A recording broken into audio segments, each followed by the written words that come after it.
Our speaker today is Betsy Ziegler. She is the CEO of 1871. 1871 was launched here in Chicago 8 years ago as an innovative technology incubator. And today it is the #1 tech incubator in the world. And Betsy is the first woman to run this renowned organization. Prior to joining 1871, Betsy was the Chief Innovation Officer at Northwestern's Kellogg School of Management. Betsy holds an MBA from Harvard and serves on the board of Robert H. Lurie's Children's Hospital and also at the Museum of Science and Industry Board. This month, Chicago Magazine named Betsy one of Chicago's 50 most powerful women. We are very proud to have Betsy with us today. Betsy? Thank you, Maggie. Pleasure to be here with all of you. I just put myself on mute because my dog, of course, started barking about 10 seconds ago. And so my 7-year-old is on duty to just feed him with treats, but I apologize in advance if we get a visit from a 7-year-old or a visit from a dog. Pleasure to join you today. I'm going to go through a presentation. I'm going to go through it pretty fast. It's meant to be pretty fast because the whole point of it is sort of the visceral reaction of how much is happening in tech right now, and so it's meant to overwhelm at least a teensy bit. So I talk fast anyway. This presentation is meant to be fast. As Maggie said, we'll have Q&A. I'll leave somewhere between 15 and 20 minutes at the end to do Q&A. There are 3 main themes that I want to talk about. The 3 areas that we're going to talk about today. One is I want to ground you in what's going on in Chicago tech. I feel like we do a terrible job telling our story just broadly as a city about how all the great things that's happening with respect to technology. And so it's sort of a public service announcement from my perspective to whenever have the fortunate opportunity to be in front of an audience, to give them a handful of stats that hopefully you remember 1 or 2 of them that you can then spread to other people. So we're going to start there. Then I'm going to talk about the bulk of this, which is what I titled "The Future is Here." This idea that everything I'm going to share today, with the exception of 2 things, and I will call those out specifically when we get to them, are commercially available now. They are here. People are working on them. People are using them, but they're not equally distributed. And then I'm going to close with a handful of thoughts about Chicago's response to the COVID-19 pandemic and how Chicago tech is coming together to fight both in the immediate crisis, but also prepare for the recovery. So it might feel a little disjointed, particularly that last piece, but I think it's, again, really important for this audience to know and hopefully be proud of the innovators in Chicago and hundreds of entrepreneurs who are pivoting their businesses to help here. So with that, let's jump in. So here's our beautiful city. It makes up about 9%, close to 10% of the Chicago economy, up from 2% just 6 or 7 years ago. This is really important because, as most of you or all of you know, Chicago is a very diverse economy where no sector has more than 13 or 14% share. And so tech is rising super fast. It's by far the fastest growing sector. And some of you might say, well, is tech a sector, or is tech everything? Is everything tech? And the way the numbers are counted right now, tech is considered a sector. We have the highest percentage of female founders at 30%. It's actually slightly above 30% at this stage. Normally when I do this talk, I'm with a live audience, and I go out to the audience and I say, well, who knows what the national average is? Hard to do in this particular format, but the national average is around 18%. We're hovering just north of 30, and so we're close to double that of the national average, which is just phenomenal. Highest investor returns for the 3rd year in a row is defined by PitchBook.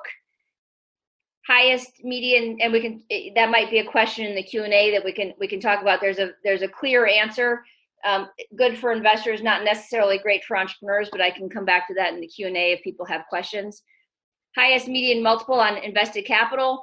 By far, the next closest is Seattle, and we're at least 100 basis points ahead of them in terms of that ratio. And unfortunately, I don't have more recent data, but if you look at the 5-year period between 2012 and 2017, and I have no reason to believe that the relationship doesn't continue to hold if you include 2018 and 2019, and you look at all of the liquidity created by exits, and for just a second you pretend that Silicon Valley doesn't exist, it goes LA, Chicago, New York, Boston, Austin. And LA is at 30 billion and Chicago's at 15, and includes companies like Fieldglass, Grubhub, Groupon, CleverSafe. And 20 of the 30 billion in LA is Snap. So it's one company that's driving the vast majority of the exit value. So those are 5 quick facts. Here are a couple more. I think most people on this call already know, 3rd largest in GDP. You might not know that we're the most educated large city in the United States. And this is the one that really surprises people. We have the 2nd highest graduation rate for computer science of anywhere in the country, and we're 2nd only to LA. And so if you think about that for a minute, we're producing somewhere north of 900 computer science students, graduates every year, and LA is producing 20 or 30 more than us every year. But that is sort of remarkable, and a quarter of those of our software developers are female. So again, not the number that we aspire to be at, but significantly ahead of most of the United States, and we're the most connected city. So lots to be proud of. We can spend a whole nother talk another day about the opportunities we have to make Chicago stronger, but on the tech side, really a lot to be proud of. This slide looks like it's sort of cut off a little bit, but 1871 exists to inspire, equip, and support founders, growth scalers, and innovators building extraordinary businesses. So my job every day, and my team's job, is to not only increase the probability of success for each of our founders, but shorten that time frame, right? Sort of take stuff out of the mix so that they can move faster to that point of success. And many of you, I'm sure, know of 1871. Hopefully many of you have had the opportunity to participate in person there, or if not, know us virtually. But we measure impact in 5 ways. The first is our reach and relevance. So, how important is it that we exist to the world of Chicago startups? And the way I think about it is, there's roughly 3,200 startups in Chicago right now. Just about 1/3, about 1,100 are connected to 1871. We've got about 400 that are currently active incubating at 1871, and another 680 or so alumni companies that are still alive. And when you look at that 680 that are still alive, that's about a 53% success rate. Again, defining success purely as still operating. We're once at 1871, now left, still operating is the simplest form of success we measure. And then 35 of those companies have been, an additional 35 have been acquired. We are, by definition, an economic development shop, and so we measure job creation very closely. Those 680 alumni companies have created about 11,000 jobs over the last 8 years. And it's just a guess for me that the average salary is 70,000. It could be lower, it could be higher, I'm not sure, but I just put a stake in the ground just to get a sense of annual salary impact. And it's close to $800 million of annual salary impact coming into Chicago, hopefully driving significant economic activity. Our companies have raised just north of $1.6 billion. Again, well, maybe not again. Some of you may not know, we don't have a fund. We don't take warrants in any of the companies. So there's no equity model.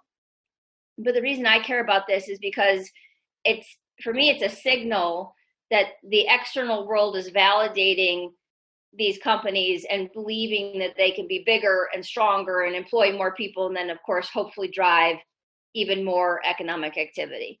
And last but not least is from a diversity perspective, 39% of our members are female, about 34% of our founders are female, and we have the first of and only of its kind Latinx across the whole country, Latinx accelerator in partnership with the Illinois Hispanic Chamber of Commerce. So lots going on in Chicago you should be excited about. Lots going on in 1871 that we're excited about. And so now let's jump into kind of the mix here, the bulk of the content. So I mentioned this quote at the beginning, but the future, William Gibson's a famous sci-fi author, and he says the future is here, it's just not evenly distributed yet. And I personally subscribe to that perspective. Larry Page from Alphabet says lots of companies don't succeed over time, and the reason they don't succeed is because they fundamentally miss the future. And why do they miss the future? Because my guess, I can't see any of you, but my guess is many of you kind of grew up like I did in the professional world, where when you were trying to up until not that long ago, when we're trying to figure out what was going to happen in the future, you just looked backwards and extrapolated forward. But that doesn't work anymore, because instead of we're going from linear to exponential change, and what we did in the past is not going to get us to where we're going. And I'm sure you've heard this, and some of you may believe it, and some of you might debate it, but the rate of change will never be slower than today. So today is the slowest day you're going to have for the rest of your life. And not only that, the pace of acceleration is also accelerating. So it's not that today is, the same amount faster than it was yesterday. It's getting faster every single day. And as a result, it puts pressure on leaders like you to stay in the know about what's going on, right? It's getting increasingly hard to continue to run your businesses and do your job and keep track of all the new change and all the stuff that's going on without an explicit and intentional investment in your own learning. And so hopefully today I can sort of shed some light on the things that I think are important and care about, but it is sort of a call to action for all of you that is going to be an important thing, not just for you, but for your teams. This gentleman in Kenya has more information and access to computing power on his cell phone than the President of the United States had access to in total 15 years ago. My iPhone X, so this is 2 years old, is 1,000 times more powerful than the computer that put this guy on the moon. And within, by about 2024, 2025, it's expected that our phones will have the computing power equivalent to IBM Watson. And so if all of us are carrying IBM Watson in our pocket, what does that mean in terms of our ability to communicate, our ability to connect, our ability to produce and consume, right? It's going to explode in just a handful of years beyond where we are today. If you look back 50 years and say, well, who are the biggest market cap companies? This is the list. 2 of these companies aren't on, don't exist anymore. And if you look today, and this is as of today or as of yesterday, this is the order. These 5 companies have been the order, have been the top 5 for at least the last year. Number 6 bounces between Berkshire Hathaway and Alibaba, and then Facebook is sort of 6th or 7th. Sorry, Facebook is 5th now, but 6 months ago or 8 months ago was sort of 6th or 7th. But these companies, Microsoft and Apple, are well over $1 trillion market cap at as of today. Amazon is just under. It's fairly remarkable. And when you think about the winning business models, and this is a time where I normally go out to the audience. Unfortunately, I'm not going to be able to do that today. But I'll go slow on this part, and you can sort of think what the answer is. The winning business models in many categories look nothing like the past. So the biggest media company in the world doesn't own any of its own content. I'll give you just a second to think about who that might be. So this one is Facebook. The biggest storage company in the world doesn't have any of its own warehouses. This is a stumper. This one gets most audiences, stumps most audiences. This one is Dropbox. And again, this is normally an interactive exercise. There's just one more that I want to share. Largest music company in the world does not produce any of its own music. This is, most people get this one right. This one is Spotify.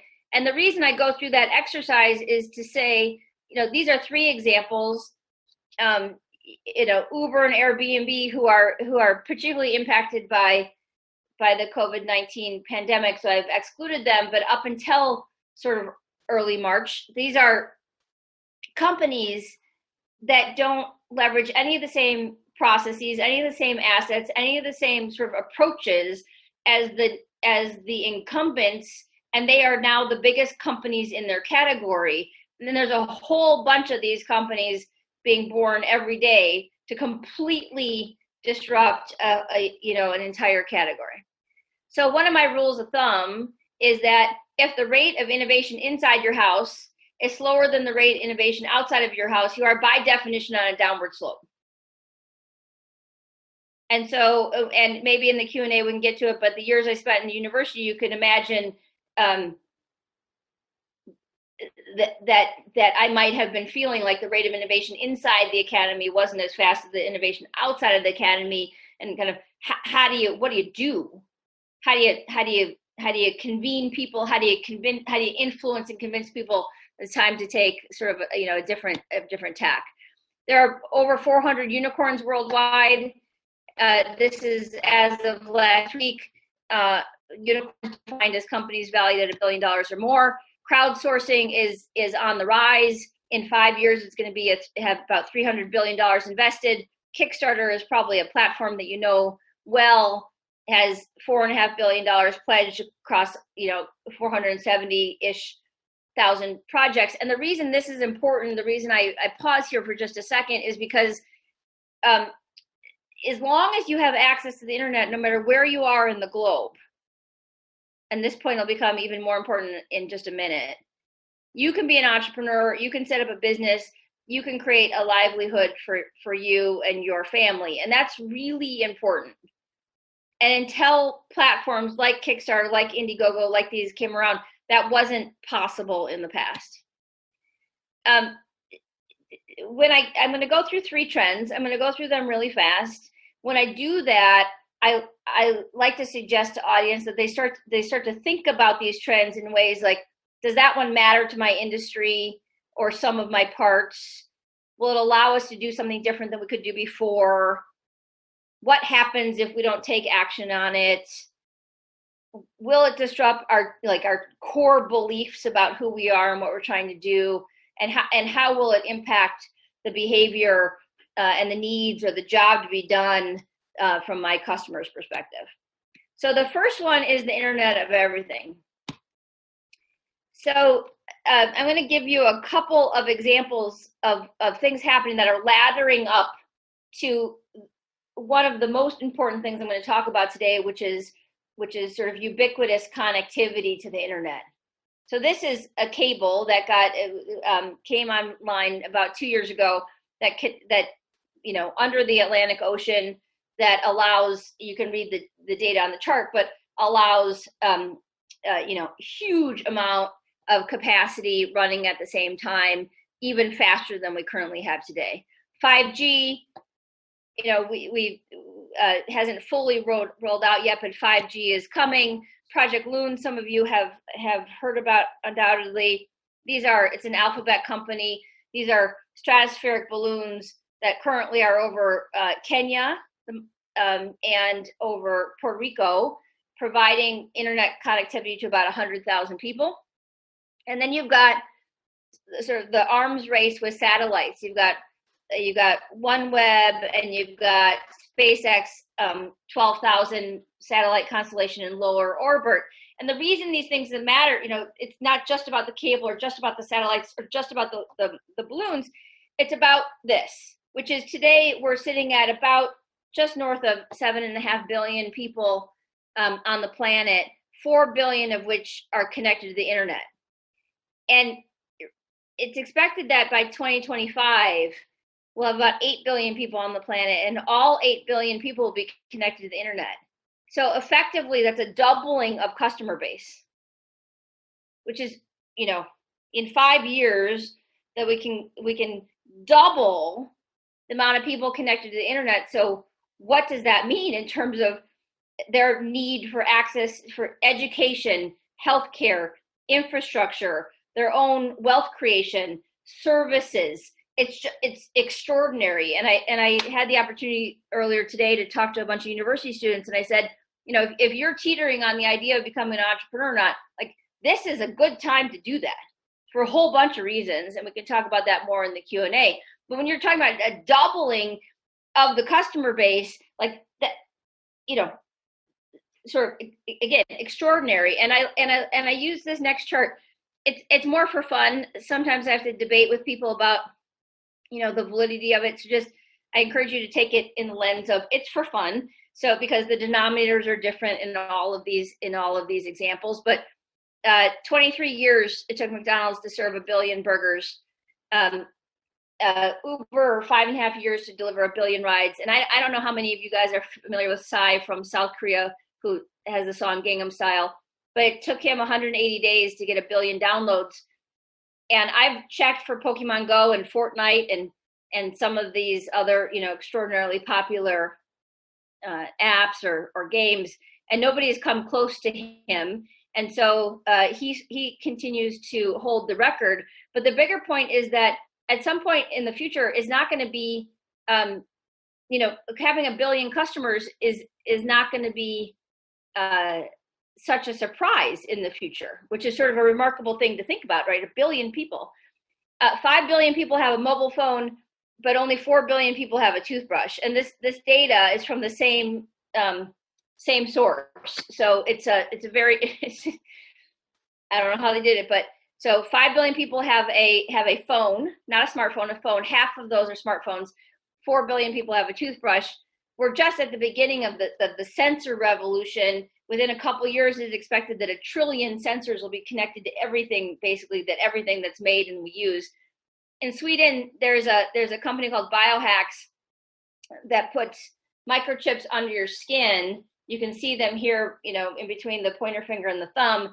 And people, about just north of 4,000 people that have this have implanted in their hands, and they use it literally to unlock their houses, start their cars, pay for their meals, exchange contact information, etc. And in a live audience, I usually ask people to raise their hands if they're willing to do it. And, you know, I'm always surprised by how many people are willing to, raise their hand and say, I'm ready to put a sensor in my hand.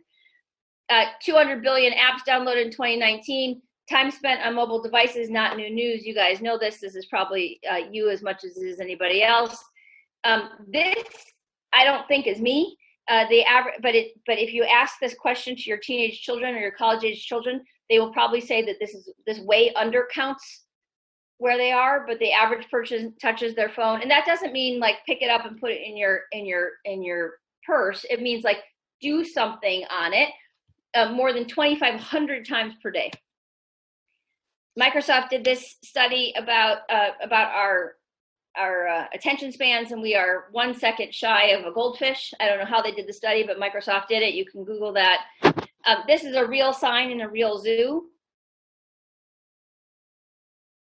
So, you know, this is the world that we are living in, where we have to tell people not to go into zoo enclosures with wild animals to chase a Pokemon.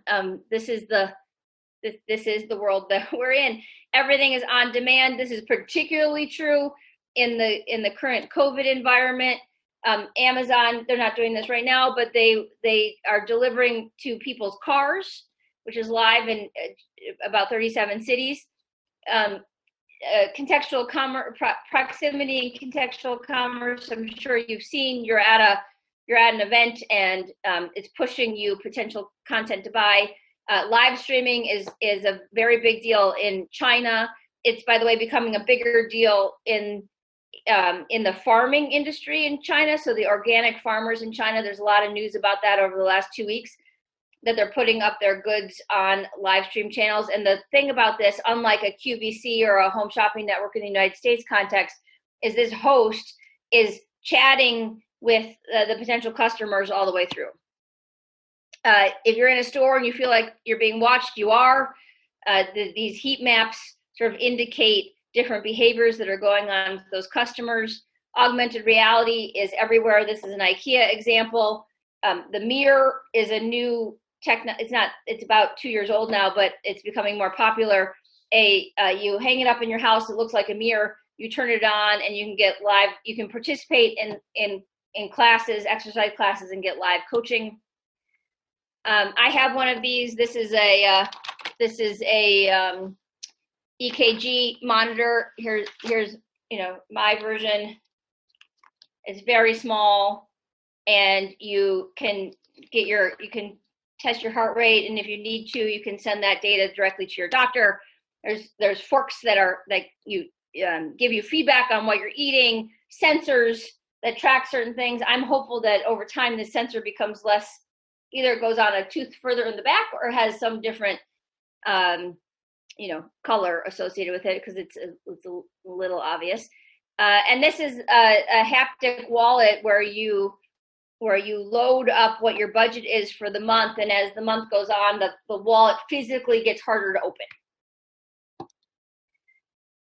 You might have seen this show on 60 Minutes. This is a young student at 60 Minutes where he's being interviewed, and through the vibrations going through this machine, it's going into the computer and getting the answer and bringing it back through, and through vibrations telling him what the answer is.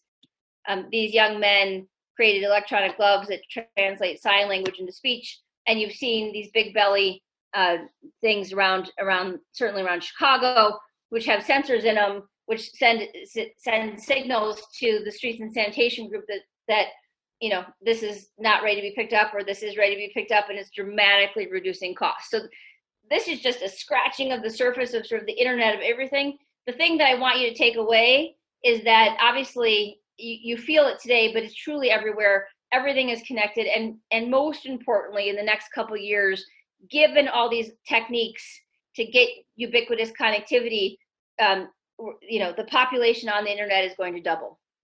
So I'm going to shift, and I know I'm talking really fast, but I only have about 10, 12 more minutes. And again, the point is to move quickly.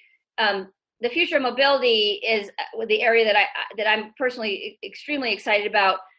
Uber has put self-driving cars back on the road. They took them off for a while after an unfortunate incident where a woman passed away in Phoenix in March of 2018. Waymo is an Alphabet company, has by far the most trial on the roads. They're doing simulations at a rate of 25,000 miles per day. They just put in an order for, I think, 62,000 vehicles. They're going to go live in a number of cities. GM, this is their driverless car, and you'll notice that it looks kind of like a car, except it doesn't have a steering wheel or pedals, and that's a regulation thing. So I think form factor is stuff to kind of figure out. So there's two concepts in this future of mobility that I want you to think about. The first is, I want you to think about, instead of a car, I want you to think about shifting to a room on wheels. And if you have the frame of a room on wheels, then it could be all kinds of things. It could be a hotel room, it could be a office, it could be a man cave, it could be, it could be any number of things. But that's that's the shift. I'm a firm believer that autonomous transport is going to be coming, and I'll tell you why in just a second. But I think that that's the shift that will also accompany it over the next several years, and one that I want you to kind of store in the back of your brain. Ford and Lyft have partnered up to do self-driving ride hailing in the next couple of years. It's got the green light in Beijing already. There's already, I don't know how, pre-pandemic crisis, how many people have been to China recently, but this is live in Beijing. This is the second concept I want you to think about. You guys, being in finance, obviously have a keen understanding of KYC. KYM is know your machine. And we're going to talk about convergence in just a minute. But when you, so I said at the beginning, there are two things I'm going to talk about that are, well, one is capable to do, but not being used. That's this one. So you think about the convergence of autonomous, artificial intelligence, blockchain, cryptocurrency.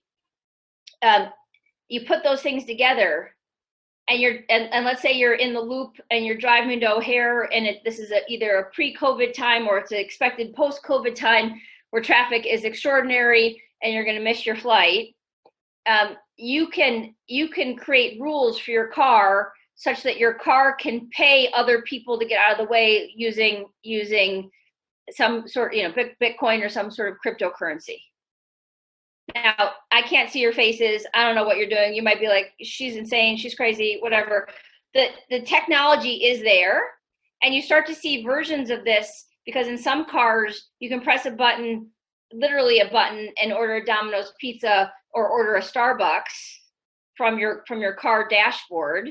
That's sort of an early version of this, but that is potential, and that is coming.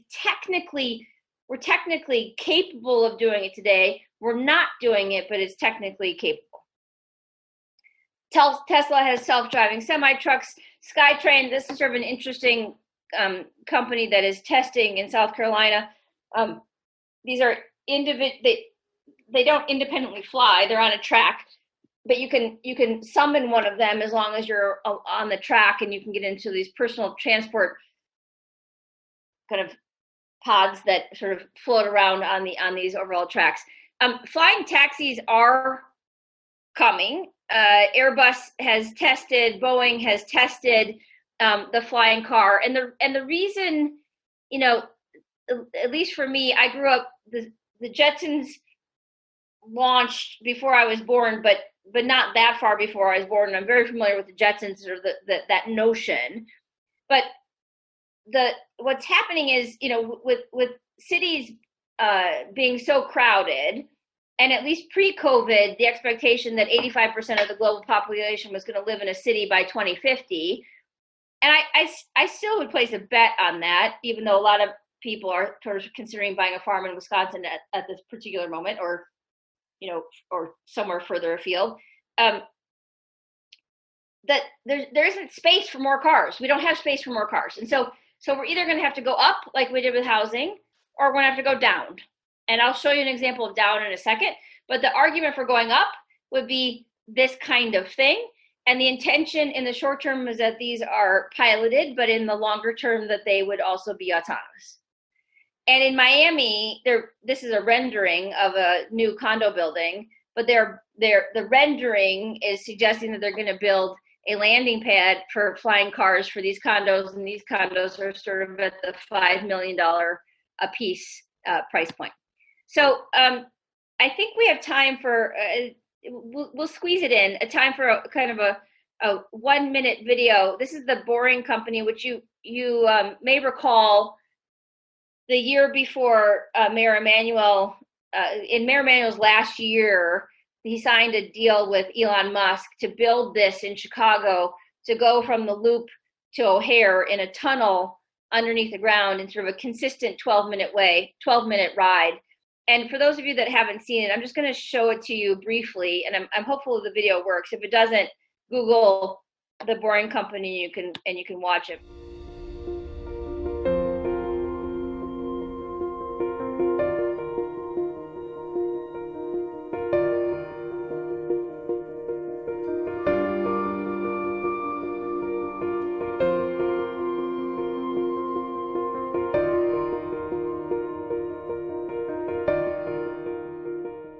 The MVP of this is in LA from Beverly Hills to Dodger Stadium, and I think it was either earlier this week or late last week.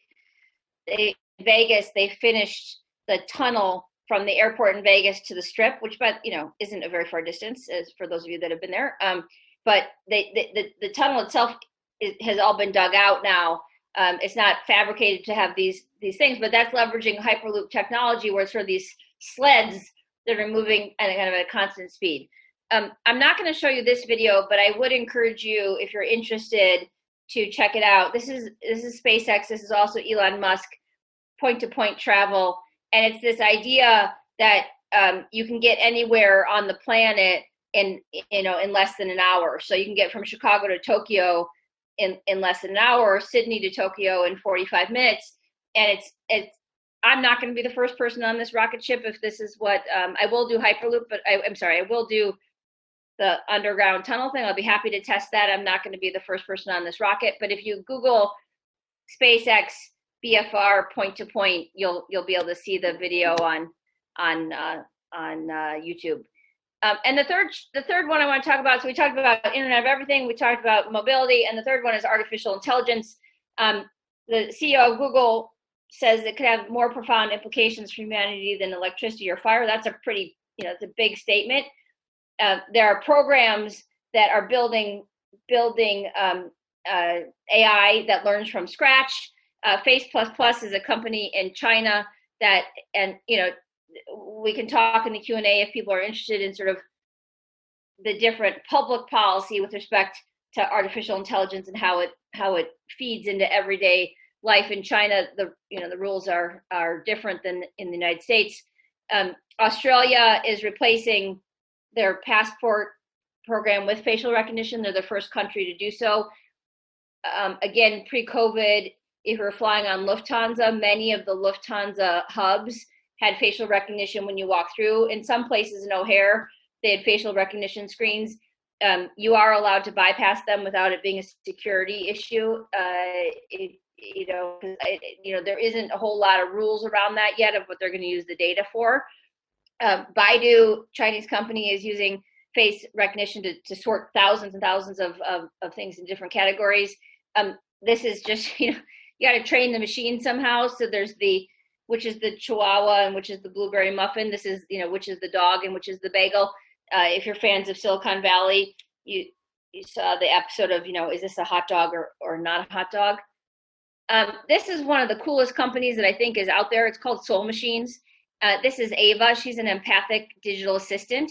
And so I want you to think about her as being, so this is a robot. It's not a person, but when you're interacting with her, she's responding to you like a person would, regardless, so if you're super energized, she's responding in an appropriate way. If you're sad, she's responding in an appropriate way. And it's a remarkable company. And because she's a robot, you can have, 1,000 Avas working at exactly the same time, or 10,000 Avas working at the same time, handling your customer service issues. Snapchat is using AI to, identify what a product is, and you can click on that product and sends it straight to Amazon. Maybe you have tried that. Maybe your children are using that. Conversational commerce, I'm sure you're familiar with. Voice is going to be dominant. One of the most exciting, hottest startups right now is called Clubhouse, and it basically is a social platform that has audio, and it's for software engineers, and it's in closed beta right now. I can't get access to it, but they started 2 months ago. They got a $10 million. They have a $100 million valuation. They started 2 months ago. $10 million investment by Andreessen Horowitz, plus a $2 million buyback of shares from the two founders. And so $12 million 2 months in, 5,000 people on the platform. Voice is an area that people are going to be investing in.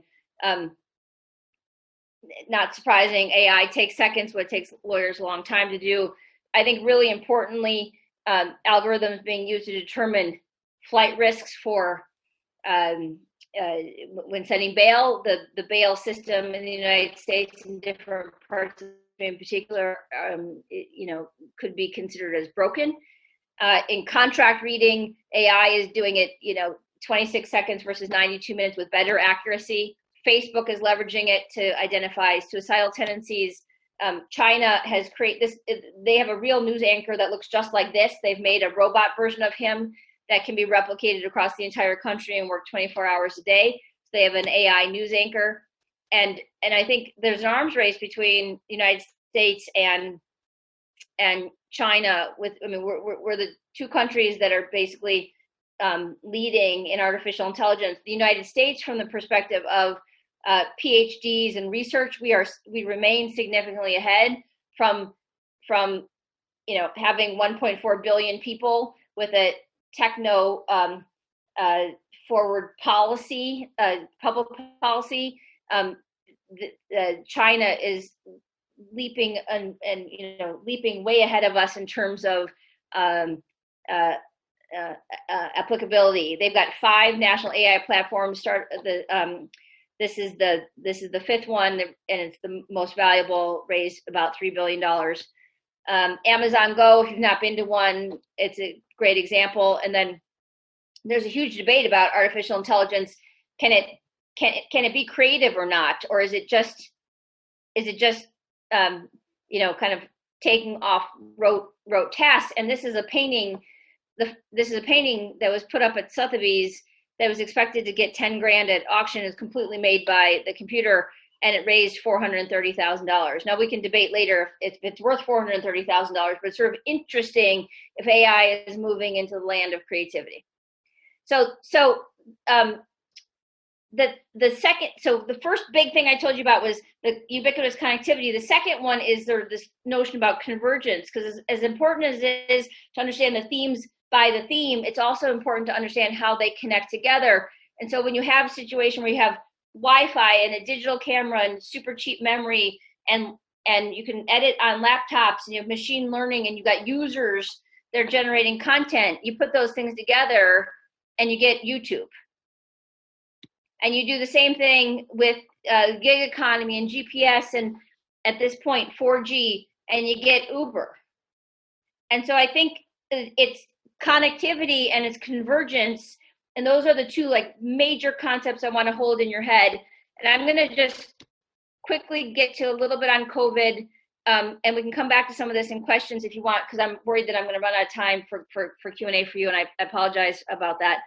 Just very quickly, 1871 in partnership with MHub and Matter have band together to address to sort of convene all of the technology and entrepreneurship and innovation activity with respect to the immediate response to the crisis and the recovery. We had 300 submissions from innovators and volunteers, literally starting with like, we need to physically make PPE, we need to physically make ventilators, we need to solve a whole bunch of problems. There's been about 10,000 protective face shields produced already. We've had, well more than a dozen roundtables with health system innovation leaders. Next week, we're doing a number of roundtables with business leaders on how to return to the office, both physically safe and psychologically safe. These are examples of some of the prototyping and actual products made on PPE devices. And these are the 9 problem statements that is a mixture of what we've heard from the health systems and what we've heard from business leaders and what the innovators are actually doing. So it goes from, how do you reduce the interactions for people that are in the hospitals between medical teams and the patient? How do you create more opportunity for telemedicine? How do you have more PPE? How do you leverage analytics? How do you expand testing? We have a company that is spinning up a at-home test that is almost through their FDA process. How do you reach high risk and vulnerable communities? How do you help digitize small businesses, and and how do you safely return to work environment? So I know I'm flying through that, but I just wanted to give you guys a sense. There's a lot of activity in Chicago, and you don't have to be a member of any of our organizations to get access to this support. We're just convening the conversations that I think it's reason to be proud as Chicagoan of so many people who are pivoting their businesses to help, who are dumping everything and jumping into this fight to try to put a dent, not just in Chicago and the state of Illinois, but across the country. So let me pause there and after that whirlwind and let me check the Q&A box here and see what questions you have. And Maggie, I don't know if you want to, I know I'm going to read these, but I don't know if you wanted to, if there's anything you want to share. Okay, so from the first one I have is, from a strategic standpoint, is 1871 focusing on increasing the share reach beyond the third, or the goal is more targeted support to more selected? Yeah, it's a good question. So we are, and this is from Enrique. Thank you, Enrique, for the question. We are not trying to, so Matter Health is very focused on life sciences, and MHub is very focused on the built world and IoT, and organization like 2112 is very focused on on the creative set, on theater design and production design and band and TV and creative. We're not trying to move into any of those areas because those areas are covered by those organizations. We're trying to partner with them, and we've got some capabilities that they don't have. Our education program is much more built out than theirs. So the conversation we're having is, can you guys leverage our education program, and can we leverage something else of yours? And sort of as at least the three of us, MHub, Matter, 1871 are all nonprofits. Can we not try to duplicate each other and not overlap in the nature of companies that are coming in, but instead kind of show up as independent organizations, but have a connected mission to best support? So hopefully that answers that question. The next question I have, and please feel free to if other people have, it looks like there's maybe some more chat over here. Let me just check.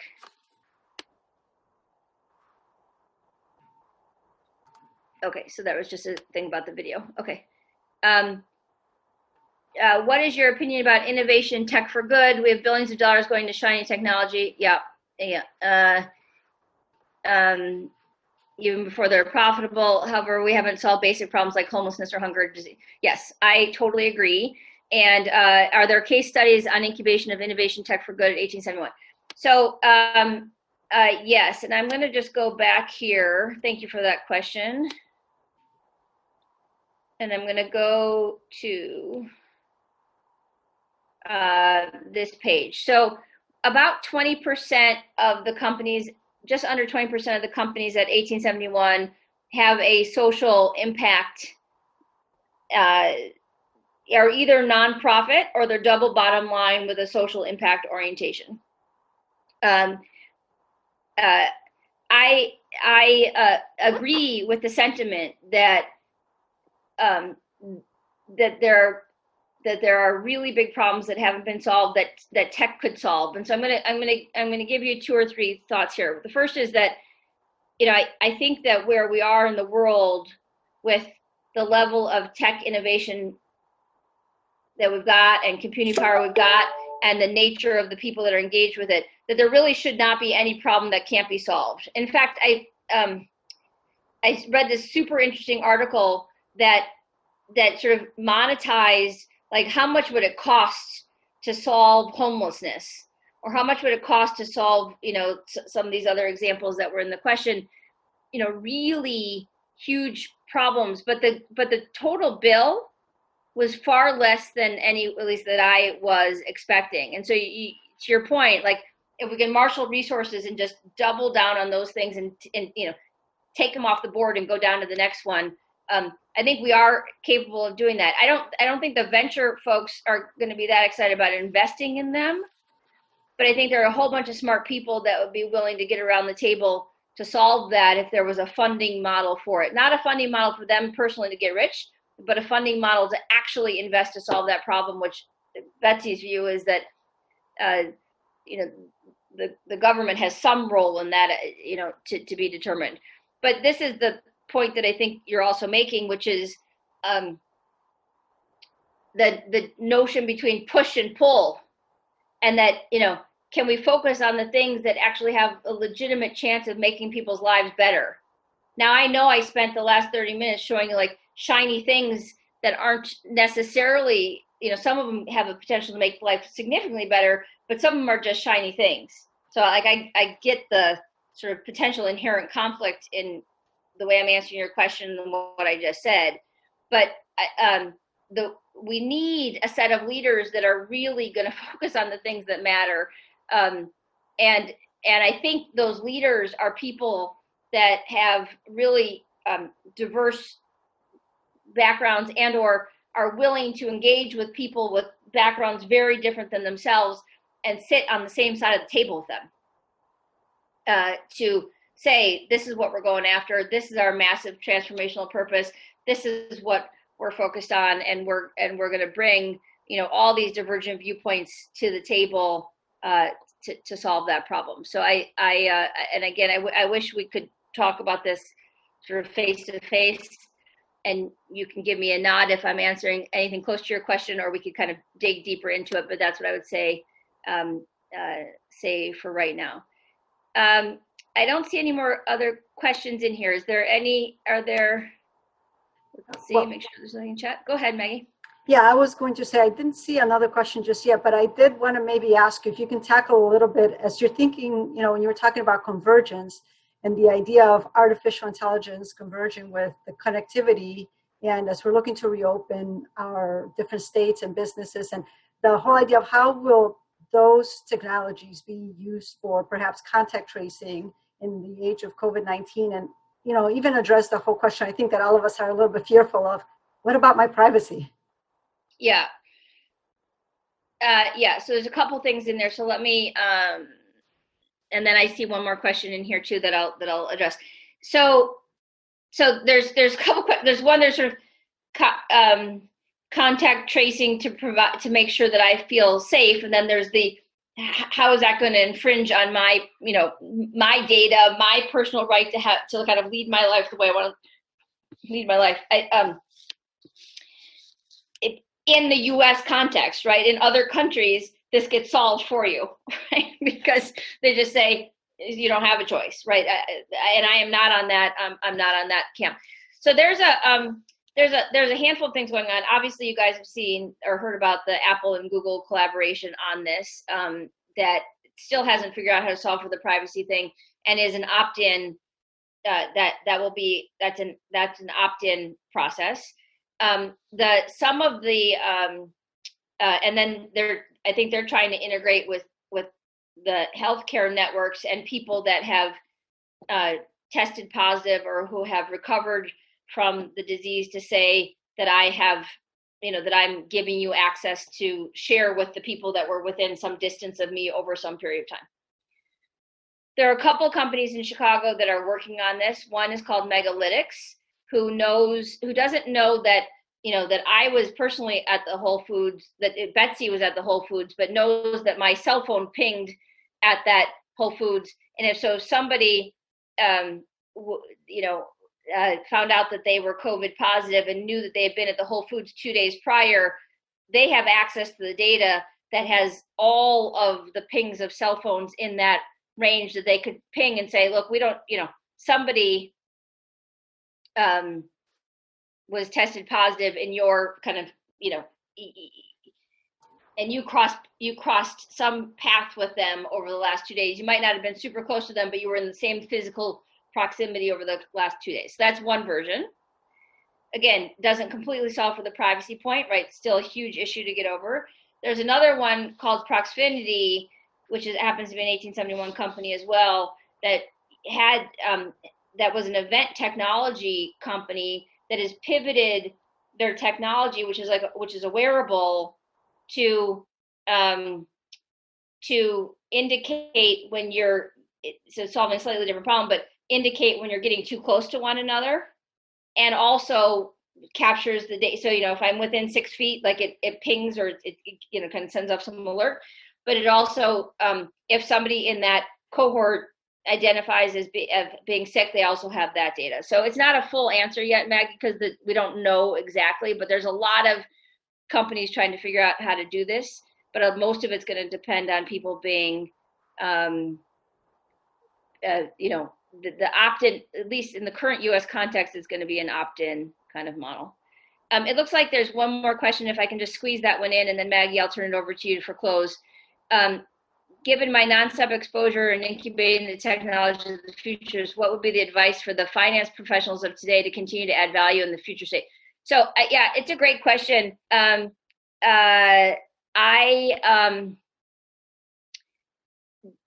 So it's hard. I mean, I would say that, you know, I spend a big chunk of my day trying to stay on top of everything, but it's literally my job to. And so I think your job is super hard. I think your job is really, really hard. I think your job is to, you know, deliver on the day-to-day stuff. And I said this a little bit at the beginning, and keep on top of the things that you're trying to, you know, kind of that you need to know to help run your business. And so my encouragement to you would be if you're interested in this stuff, I read a couple hours a day. I'm happy to talk offline at a different time about like what I read and where I get my resources and who I listen to and what I pay attention to, and so that I have sort of a framework that kind of keeps everything organized. But I would, it's a commitment you have to make. I would encourage you to make it at least at the surface level, so that you're staying in the know at the highest level on the most important things that are going on. And then these last couple of questions that come in, I don't think we've got time for, but I'm happy to talk separately. There is some technology going on in nursing homes that I just see here. We can talk about that at a different time. And then, and cybersecurity is a massive, I didn't use it as one of my trends today, but certainly could have been. Cybersecurity is becoming ever more important, particularly now that we're all completely working from home and our home networks aren't usually as secure as our office one. So much more we could talk about there. I'm sorry that we're running out of time. Maggie, I'll turn it over to you. Thank you so much, Betsy. What a riveting presentation here about how technology continues to impact our lives and how it'll continue to impact our lives. Personally, as I think of, the flying taxis, I'm like 100% for that. And I think of the fork with the sensor, I'm not quite sure, it'll make me feel guilty. And, but clearly some, pretty important technologies coming our way that are going to significantly impact how we lead our organizations and financial decisions that we, make into the future. So Betsy, we truly appreciate you being with us today.